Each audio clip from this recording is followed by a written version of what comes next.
Como había mencionado al principio de la celebración, la iglesia entera nos unimos todos para festejar el bautismo del Señor, el bautismo de Jesucristo, para iniciar ya dada a conocer su vida pública. Pero, ¿qué es el bautismo? Muchas veces asistimos a la iglesia o vamos a llevar a un pequeño o a una pequeña al bautismo y lo hacemos mecánicamente, o porque es la tradición, o porque papá y mamá me bautizaron, yo tengo que bautizar a mis hijos. ¿Qué significa el bautismo? El bautismo, en primer lugar, es un renacimiento, volver a nacer por las aguas y el Espíritu Santo, donde todos nosotros somos completamente sumergidos en estas aguas y somos limpiados del pecado original. Y así, cada uno de nosotros nos convertimos en hijos e hijas de Dios en un momento especial y formamos parte de la misma iglesia.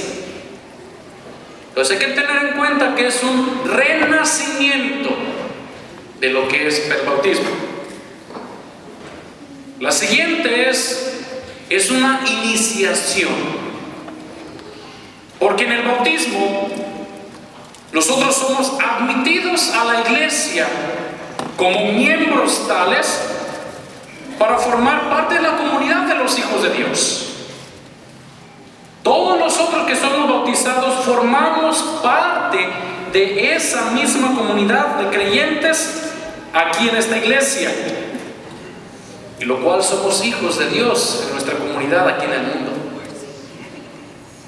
Tercero, el bautismo es una consagración personal, porque ahí nosotros somos consagrados y dedicados completamente a buscar y a expandir el reino de los cielos aquí y ahora, donde nosotros somos siervos completamente de Dios, donde nosotros hacemos la voluntad de Dios y donde le servimos a Él con nuestra alma, con nuestro corazón y con todo nuestro ser. Y lo más importante de todo esto es el envío,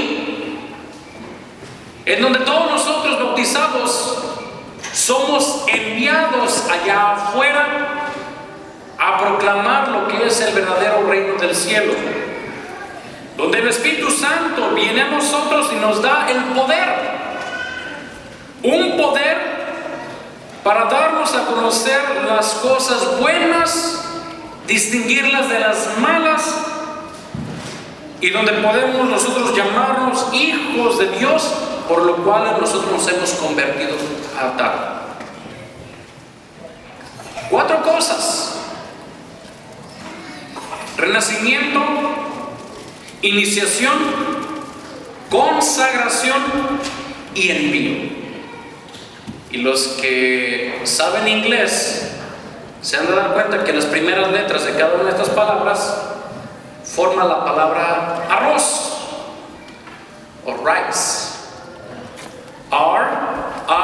R-I-C-E. Renacimiento, iniciación, consagración y envío.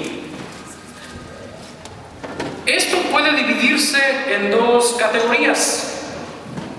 La primera categoría, y es un momento de enseñanza para nosotros, es el efecto pasivo que se tiene, en donde está el renacimiento, la iniciación y el envío. Y la otra es el efecto activo, en donde estamos nosotros dedicados a la causa de proclamar el reino de los cielos allá afuera. En este evangelio hay muchas personas que tienen un problema muy grande en tratar de distinguir el por qué Jesús tenía que bautizarse. ¿Por qué el mismo Cristo tenía que recibir esas aguas del bautismo de Juan? Pues vamos nosotros a analizar un poquito qué significaba todo esto. Y les voy a hacer preguntas a ustedes. ¿Ustedes creen que Jesús vino para cumplir la voluntad del Padre? Sí. Dijeron acá unos que sí. Me imagino que todos los demás me dijeron que no saben, ¿verdad? ¿Sí o no? Sí. Pero una cosa interesante, Jesús no necesitó un renacimiento. ¿Por qué? Porque Jesús ya existía desde toda la eternidad como único Hijo de Dios. Porque Él no tenía pecado original. Y porque Él no podría ser limpiado de ninguna inmundicia que tiene la carne humana de nosotros. Es algo curioso. Pero Jesús sí necesitaba la iniciación. Porque siendo humano, Jesús necesitaba asociarse con la comunidad de creyentes, hombres y mujeres dedicados a promover el reino de los cielos, aquí y ahora. Eso también le daba a Jesucristo servir a la propia comunidad a la cual él estaba predicando el Evangelio. Y al predicar el Evangelio nos decía a todos nosotros que no somos islas. Nadie es una isla separada de nadie. Todos formamos el cuerpo de Cristo y todos necesitamos de la comunidad de creyentes, por lo cual nadie está separado de nadie. Somos seres humanos en relación con otras personas. No somos islas. Siguiente, Jesús necesitaba también ser enviado,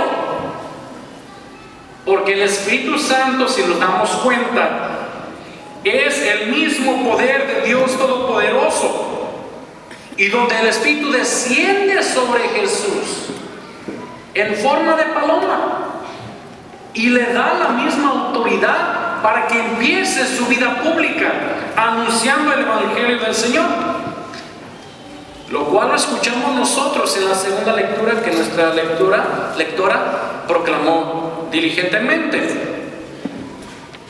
Dice la segunda lectura: después del bautismo predicado por Juan, cómo Dios ungió con el poder del Espíritu Santo a Jesús de Nazaret, y cómo éste pasó haciendo el bien, sanando a todos los que estaban oprimidos por el diablo, porque Dios estaba con él. Jesús también necesitaba ser consagrado para iniciar su vida pública, pero esto fue una consagración de sí mismo.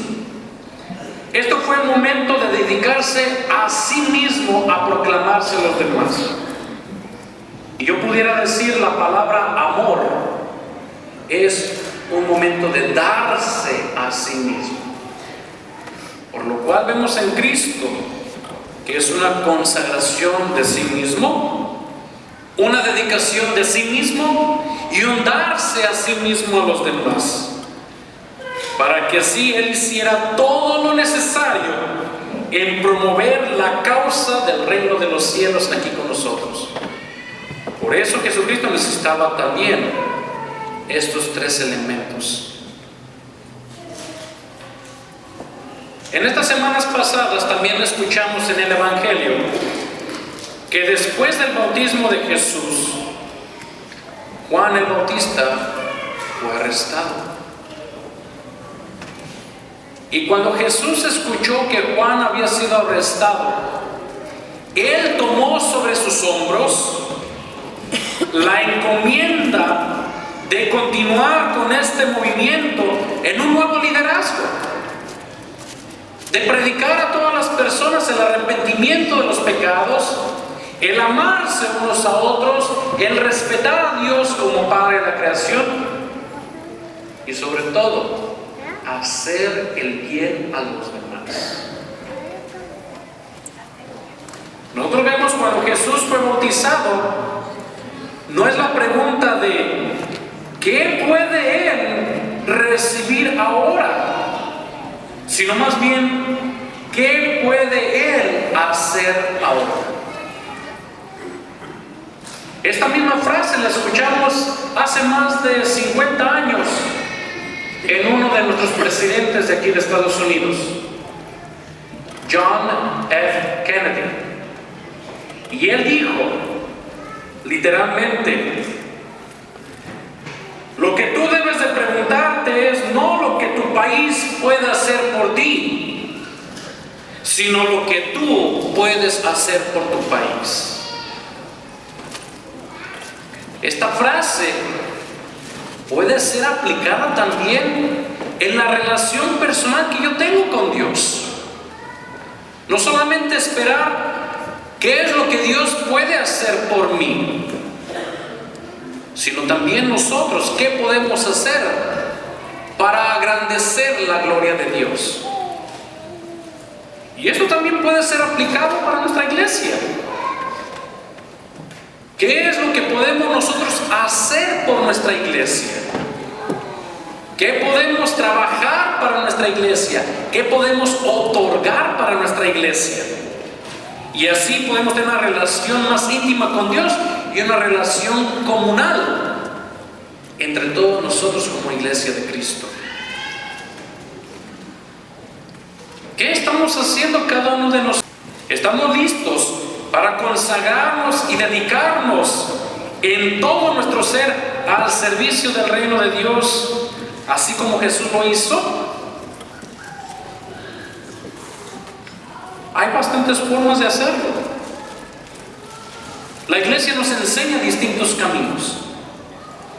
Uno de tantos caminos que hay es el sábado 25 de enero, la caminata por la vida en San Francisco, donde nos reunimos todos los creyentes e hijos del mismo Dios, demostrándole a todo el pueblo y toda la comunidad que la vida es sagrada, desde el momento de la concepción hasta el momento de su muerte natural. Allí podemos demostrar en voz, en acciones, que el reino de Dios está aquí y que cada uno de nosotros podemos proclamarlo y podemos dedicarlo a los demás. Y si no, entonces, ¿qué estamos haciendo para apoyar a aquellos que ya están dedicados al servicio de Dios? ¿Qué estamos haciendo para apoyar a aquellos que en nuestro nombre están ya consagrados a este trabajo del Señor? El día de hoy Cristo nos invita a renovar nuestras promesas bautismales para ser testigos completos de la buena nueva del reino de los cielos, pero no solamente en palabra, sino hay que hacerlo por nuestras acciones.